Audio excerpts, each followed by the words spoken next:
আসসালামু আলাইকুম। কি নামে মেসিকে ডাকা যায় বা কি বলে সম্বোধন করা যায়? বাংলা ব্যাকরণ, ইংলিশ গ্রামার কোনো কিছুতেই মেসিকে ব্যাখ্যা করার কোনো ওয়ে নাই। What a person, what a footballer, what a man, Lionel Andres Messi. গত ম্যাচটা মেসির জন্য খুব স্মরণীয় একটা ম্যাচ। গত ম্যাচে তিনি জোড়া গোল করেছেন অস্ট্রিয়ার এগেইনস্টে, এবং এই জোড়া গোলের মধ্য দিয়ে তিনি যখন প্রথম গোলটা করলেন তখনই ওয়ার্ল্ড কাপের all time top goal scorer হয়ে গেলেন। অ্যান্ড কাকে টপকে? মিরোস্লাভ ক্লোজা, যিনি জার্মান ফুটবলার, অস্ট্রিয়ায় যার জন্ম। সে অস্ট্রিয়ার এগেনস্টেই মেসি যখন প্রথম গোলটা করলেন তখনই মিরোস্লাভ ক্লোজাকে টপকে লিওনেল মেসি ফুটবল বিশ্বকাপ ইতিহাসের সর্বোচ্চ গোল স্কোরার হয়ে গেলেন। What a man. আমরা অনেকেই বলি Messi is a alien. Messi মানুষ নন, মেসি এই গ্রহের কোনো ফুটবলার নন, মেসি হচ্ছেন alien. But what is the perfection?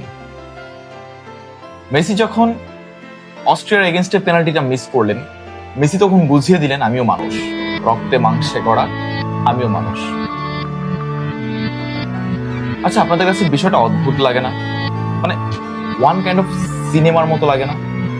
যেই খেলোয়াড়টা হরমোনাল ডাইজিজে ভুগছিলেন, যার জন্য ফুটবল খেলা নিষিদ্ধ ছিল, যাকে ডাক্তার বারণ করেছেন আপনি ফুটবল খেলতে পারবেন না, আপনি আর লম্বা হবেন না, আপনার গ্রোথ হবে না, সেই ফুটবলারটা হাল না ছেড়ে দিয়ে চেষ্টা চালিয়ে গেলেন, রোসারিও থেকে বার্সেলোনায় পাড়ি জমালেন।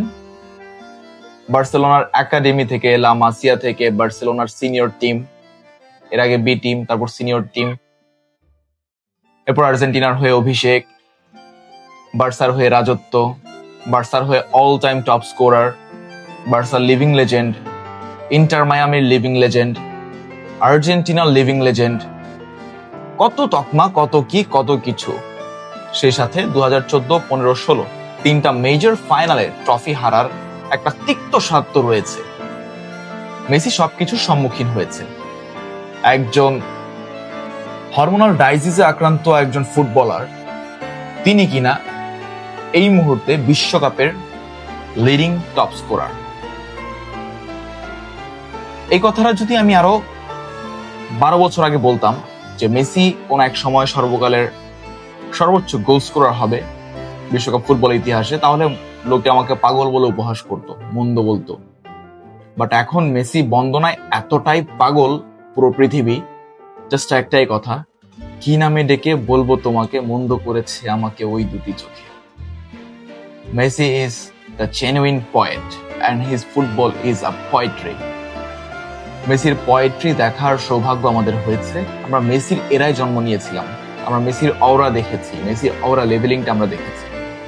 We know that who is Messi, what is Messi. Messi যখন পেনাল্টিটা মিস করলেন, ওপেন প্লেতে একটা গোল মিস করলেন, তখন আমি বলেছিলাম আর্জেন্টিনার প্রথম গোলটা মেসির পা থেকেই আসবে। And Messi is the first guy who has scored 5 goals for his team in opening 2 matches in the World Cup. Argentina 5টি গোল পেয়েছে এবং 5টি গোলই মেসির পা থেকে এসেছে। What a man, what a player. আপনি তাকে হেট করবেন কিভাবে? আপনি তাকে কিভাবে রেট করবেন? আপনি তাকে কিভাবে মন্দ বলবেন? তাকে ঘৃণা করবেন কোনভাবে? কোনোভাবেই তো মেসি কোনো কিছুর যোগ্য নন। তাকে আপনি হেট করবেন, হেটের যোগ্য মেসি নন। তাকে আপনি মন্দ কথা বলবেন, মন্দ কথার ব্যক্তি মেসি নন। মেসিকে আপনি কিভাবে রেট করবেন বলেন, কিভাবে হেট করবেন? Messi is always Messi, Messi has been always Messi. মেসির কখনো কোনো হেটেড মোমেন্ট ছিল না, হবেও না।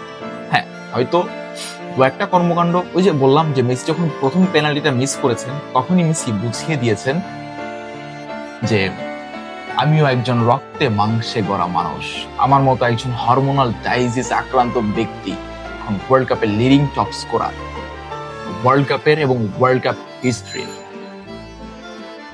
আর্জেন্টিনার জন্য শুভকামনা।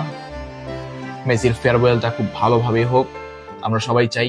অ্যান্ড অস্ট্রিয়াকে 2-0 গোলে হারিয়ে অ্যাডভান্স নকআউট স্টেজে চলে গিয়েছে আর্জেন্টিনা। সো এখন দেখার পালা স্পেন, কেপ ভার্দে এবং ইউরুগুয়ে 3 দলের মধ্যে কার সাথে মেসি এদের খেলা পড়ে, অ্যান্ড মেসি আসলে তার ফেয়ারওয়েল টুর্নামেন্টে কতটুকু যেতে পারে। Thank you so much.